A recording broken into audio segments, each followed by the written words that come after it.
Hey, this is Dr. Awais Durrani. Just wanted to talk about how this season we are seeing a lot more heat earlier on in the season. So it seems like every year it gets hotter quicker and quicker, and it gets more hotter. Once again, we're seeing report after report about record temperatures, and we're still pretty early in the summer season.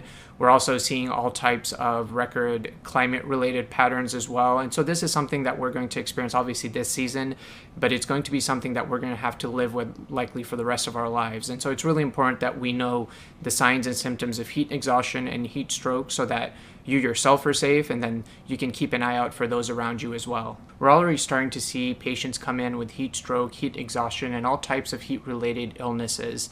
Just wanted to share some things that you should be on the lookout for, whether you're with your elderly relatives or children out in the community. Watch out for symptoms, and when you see those symptoms, whether it be amongst yourself or other individuals, knowing when to go to the hospital. Heat exhaustion and heat stroke kind of lie on a spectrum. So obviously when you feel thirsty, at that point it's a good rule of thumb to know you're already dehydrated. Drink plenty of electrolyte rich fluids. But when you start to get cramps, nausea, vomiting, your heart rate elevates, you maybe sweat less, that means that you're kind of on that spectrum of heat exhaustion. You go into the area of heat stroke once you start to see others getting slurred speech. They might feel lightheaded, or they might be passing out. They might be having difficulty walking.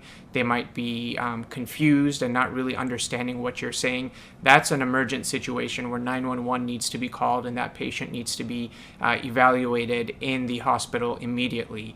Obviously, never a good practice to go out midday for extended periods of time.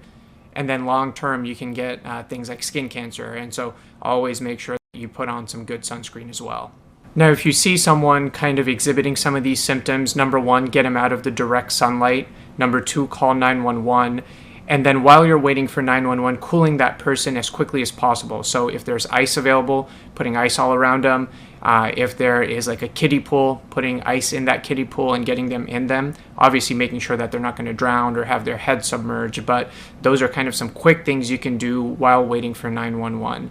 But once again, once you start getting those cramps, nausea, vomiting, any signs of confusion or slurred speech or difficulty walking, that's when you need to get that person to the hospital.